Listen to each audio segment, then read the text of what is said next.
Pernahkah kamu membayangkan? Melihat pocong dari dekat tapi yang kamu lihat bukan wajahnya. Melainkan kehampaan yang sola, siap menelanmu hidup-hidup. Cerita ini bukan sekadar dongeng. Tapi berdasarkan kisah yang masih dibisikkan oleh warga kampung di Sumedang tentang makam tua. Dan sosok pocong tanpa wajah yang masih bergentayangan setiap malam Jumat Kliwon. Sebelum kamu lanjut, pastikan kamu udah subscribe di channel Suara Malam, karena di sini setiap cerita bukan cuma bikin merinding, tapi bisa menghantuimu bahkan setelah videonya selesai. Namaku Ardi, 3 tahun merantau di Jakarta. Akhirnya aku pulang juga ke kampung halamanku di Sumedang. Sebenarnya bukan karena kangen kampung atau teman-teman lama. Alasannya lebih ke keluarga, tepatnya emak. Udah hampir 2 tahun ini emak sakit-sakitan. Adikku Dina sering kirim kabar lewat WhatsApp, tapi aku selalu nyari alasan buat nggak pulang. Sibuk kerjalah, lagi banyak proyek dan segala macam alasan kles anak rantau yang nggak mau ngaku kalau sebenarnya takut pulang, bukan takut ketemu keluarga, tapi takut sama kampung itu sendiri. Kampung tempat aku dibesarkan punya cerita-cerita aneh. Kalau orang luar nyebutnya mitos atau dongeng, tapi buat orang kampung sini, itu kenyataan yang gak bisa dianggap remeh. Apalagi kalau udah ngomongin soal satu tempat yang paling dihindari di desa ini, makam tua di ujung kebun bambu, yang katanya jadi sarangnya penampakan pocong tanpa wajah. Aku masih ingat betul cerita itu, pertama kali ku dengar waktu aku masih SD. Dulu ada satu orang tua, namanya Mang Jaja. Beliau dikenal baik, suka bantu-bantu di musola, sering ngasih ceramah juga kalau ada pengajian kecil di kampung. Tapi suatu malam, katanya beliau hilang. Dicari warga berhari-hari, sampai akhirnya ketemu juga jasadnya di dasar jurang, dekat kebun bambu, yang sekarang dijauhin itu. Waktu jasadnya diangkat, kata warga yang bantu evakuasi, mukanya udah gak bisa dikenalin, entar karena hancur kena batu, atau karena sesuatu yang gak bisa dijelasin. Tapi intinya, waktu itu jenazahnya dikubur cepat-cepat, cuma dibersihin seadanya, kain kafan pun cuma dibalut ala kadarnya. Sejak saat itu, mulai muncul cerita-cerita aneh, orang-orang yang lewat kebun bambu malam-malam, apalagi pas malam Jumat Kliwon, sering bilang ngelihat sosok putih berdiri diam di depan makam. Kalau ditanya lebih detail, mereka bilang sosoknya tinggi, diam aja, tapi yang bikin orang kabur ketakutan, dia gak punya muka, rata kosong, seperti kain putih yang ditarik rata di bagian wajahnya. Waktu aku kecil, aku juga pernah dengar cerita itu dari teman-teman sebaya. Tapi waktu itu, aku menganggapnya cuma buat nakut-nakutin dong. Aku bahkan pernah sombong ngomong gini, kalau bener ada pocong, aku pengen selfie sama dia. Teman-temanku ketawa, tapi orang tua yang denger biasanya langsung ngelus dada, katanya, jangan pernah nantangin hal-hal yang gak kelihatan. 3 tahun di Jakarta bikin aku hampir lupa semua cerita itu. Aku sibuk dengan kerjaanku sebagai editor video lepas, bolak-balik ngedit konten horor buat klien, yang bahkan gak tahu rasanya tinggal di desa yang bener-bener punya cerita nyata di balik horornya. Ironis, ya. Aku ngedit video horor fiktif, tapi takut ngadepin cerita horor asal dari kampung sendiri. Akhirnya, sekitar 2 minggu lalu, aku pulang. Dina bilang kondisi emak makin lemah. Waktu aku sampai, suasana rumah masih sama kayak dulu. Tembok rumah masih warna hijau pudar, pintu kayu depan masih bunyi nyeret kalau dibuka. Tapi ada satu yang beda, suasana rumahnya aneh, sepi, dingin. Bukan dingin karena cuaca, tapi dingin yang rasanya nyusuk ke tulang. Emak seneng banget aku pulang. Meski suaranya pelan, matanya kelihatan berbinar. Katanya, Ardi udah besar, udah bisa ngelindungin rumah ini. Aku cuma senyum, tapi di dalam hati, entah kenapa aku malah ngerasa gak nyaman. Malam pertama aku tidur di kamar laman ranjang. Kayu itu masih bunyi krik-kring kalau aku geser. Langit malam itu mendung. Hujan tipis turun dari sore, dan malamnya tambah deras. Petir sesekali nyambar jauh di atas bukit. Aku gak bisa tidur. Aku rebahan sambil scroll HP, tapi sinyal gak stabil. Akhirnya kupaksa tidur, walau mata belum ngantuk. Tepat sekitar jam 1 pagi, aku kebangun karena ada suara dari luar jendela, kletek, kletek, kletek. Suaranya aneh, kayak ada sesuatu yang loncat pelan, tapi terus-menerus. Aku kira kucing, tapi suara itu terlalu ritmis. Aku beraniin diri ngintip dari celah gorden. Di luar hujan masih turun, tapi samar-samar. di bawah pohon mangga yang tumbuh di samping rumah, aku lihat ada sesuatu berdiri. Sosok putih, diam tegang, gak gerak. Awalnya aku pikir itu kain jemuran yang lupa diangkat, tapi gak mungkin, gak ada jemuran di situ. Aku ngucek mata, nyoba lebih fokus, dan waktu petir nyambar, aku lihat jelas sosok itu, pocong, tapi bukan pocong biasa, mukanya gak ada ratap, kayak kain putih ditarik sampai rata ke depan, gak ada mata, gak ada mulut, cuma putih polos, kosong. Aku langsung nutup gorden, badanku gemeteran, gak bisa gerak, suara kletek-kletek itu masih kedengeran, makin dekat, makin pelan, kayak mendekat ke jendela kamarku. Aku menarik selimut sampai nutupin kepala, keringat dingin mulai keluar meski udara malam itu dingin.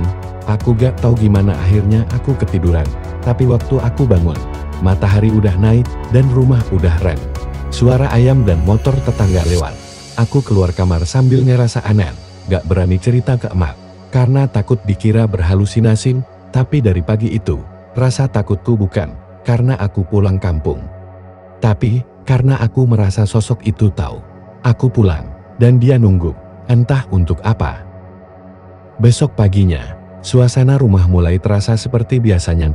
Memak duduk di kursi rotan depan rumah, sambil ngelus kucing kampung yang tiap pagi pasti datang minta makan. Dina masak di dapur, suara ulekan dan bau bawang goreng nyebar ke seluruh rumah. Tapi yang bikin aku gak tenang, pikiranku masih stuck di kejadian semalam. Aku gak yakin itu mimpi, terlalu nyata buat disebut mimpi. Sambil sarapan, aku akhirnya nanya ke emak, pelan-pelan, "Mak, masih ada yang suka ngomongin makam di kebun bambu gak sih?" Emak berhenti makan sebentar, matanya ngelirik ke arah pintu depan. "Kamu lihat sesuatu?" Aku kaget, sedikit merinding. "Emang kenapa, Mak?" Tanyaku balik, pura-pura santai, tapi jantungku mulai deg-degan. Emak gak langsung jawab. Beliau narik napas pelan, terus bilang, "Itu bukan hal yang bisa kamu anggap remeh. Di, kalau kamu ngelihat sesuatu, lebih baik jangan banyak ngomong. Jangan juga somprat." Kalimat itu ngena banget, karena aku sadar, dulu aku pernah somprat, pernah nantangin pocong waktu kecil. Sorenya aku coba keliling kampung, lihat-lihat suasana, nyapa tetangga yang masih ingat aku. Tapi anehnya, setiap kali aku nyebut soal makam kebun bambu, orang-orang langsung tutup pembicaraan. Bahkan ada yang bilang, "Udah, Di, gak usah cari tahu, nanti kamu nyesel." Malam kedua, aku gak bisa tidur lagi. Padahal aku udah capek jalan kaki seharian, tapi entah kenapa, pikiranku penuh. Dan suara itu datang lagi, kletek-kletek dari luar jendela. Kali ini, aku gak langsung nengok. Aku cuma diem, tarik selimut. Tapi suara itu makin lama makin dekat, sampai akhirnya suara itu berhenti. Tapi bukan berhenti karena hilang. Suara itu kayak berhenti tepat di bawah jendela kamar, kayak sesuatu berdiri di sana, diam, nunggu. Jantungku makin kencang, aku tahan napas, tapi tiba-tiba krek, bunyi gagang pintu kamar pelan-pelan goyang. Gak dibuka, tapi jelas kayak ada yang nyenggol dari luar. Aku langsung bangun, pelan-pelan jalan ke pintu. Aku tempelkan telinga ke kayu pintu itu. Gak ada suara, tapi hawa dinginnya beda, bukan angin malam biasa, kayak hawa ruang kosong yang nyedot udara di sekitarnya. Aku buru-buru baca ayat kursi, ngambil air minum, dan semprotin ke pintu sambil berdoa dalam hati. Setelah itu, pelan-pelan suara di luar mulai hilang. Gak tahu kenapa, air itu ngebuat aku merasa agak tenang. Tapi aku yakin, apapun itu, dia tahu aku ada di sini. Keesokan harinya aku mutusin buat cari tahu lebih dalam. Aku datengin Pak Ustadz yang rumahnya di sebelah musola kecil dekat pasar. Beliau udah tua, tapi masih kuat, dan dikenal sebagai orang yang paham soal hal-hal gaib. Aku cerita pelan-pelan, gak pakai lebay. Tapi pas aku nyebut kata pocong tanpa wajah, wajah Pak Ustadz langsung berubah. Dia diam cukup lama sebelum akhirnya bicara. "Kamu tahu Mang Jaja?" Tanyanya pelan. Aku angguk, "Iya. Katanya dulu beliau meninggal jatuh dari jurang, Pak." Ustadz narik napas, lalu mulai cerita. Waktu jenazah Mang Jaja ditemukan, badannya sudah gak utuh, wajahnya gak bisa dikenali. Tapi yang aneh, waktu proses penguburan, beberapa warga ngerasa ada yang ngawasin, kayak ada sosok yang marah. Dan setelah malam penguburan itu, banyak kejadian aneh, termasuk penampakan yang kamu lihat itu. Aku nimak, menurut ajaran, orang yang meninggal dan gak diperlakukan secara layak. Ruhnya bisa gak tenang, dan kalau benar, pocong itu Mang Jaja. Mungkin dia belum bisa pergi, karena gak dimandikan dengan benar. Gak dikafanin sesuai aturan, aku bergidik, jadi. Selama ini, makhluk itu gentayangan, karena permintaan yang belum selesai. Pak Ustadz kasih saran, kalau kamu memang merasa ditampakkan, bisa jadi kamu orang yang dipilih untuk bantu dia. Tapi kamu harus kuat, gak semua orang bisa. Aku pulang dengan kepala penuh tanda tanya, kenapa aku? Apa karena aku pernah nantangin dia waktu kecil? Atau karena aku satu-satunya yang balik ke kampung ini setelah lama pergi? Malam itu, aku gak tidur, aku duduk di ruang tengah, baca-baca doa yang diajarin Pak Ustadz, sambil siapin kain kafan baru, air, dan minyak wangi.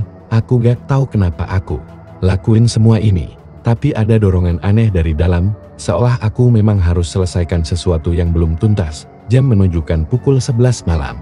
Hujan rintik-rintik turun. Aku bawa semua perlengkapan ke arah kebun bambu. Gelapnya luar biasa, lampu jalan terakhir cuma nyala sampai rumah Pak RT. Setelah itu cuma bulan dan petir yang sesekali nyamber dari kejauhan, sampai di depan makam tua. Itu, aku berhenti. Rasanya berat banget, tapi aku paksa maju. Aku taruh air dan kain kafan di tanah. Lalu mulai baca doa pelan-pelan. Angin berhenti, gak ada suara jangkrik, sunyi total. Dan dari arah balik pohon bambu, dia muncul, sosok putih, pocong, berdiri diam, dan benar. Mukanya gak ada, kosong, rata. Tapi kali ini aku gak kabur, aku cuma bilang pelan, kalau Mang Jaja, izinkan saya bantu.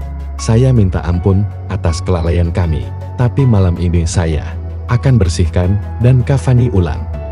Sesuai aturan, pocong itu gak bergerak, tapi udara di sekelilingku berubah. Angin muter kayak pusaran, daun-daun bambu berjatuhan. Aku terus baca doa, sampai tiba-tiba kain kafan di mukanya mulai robek.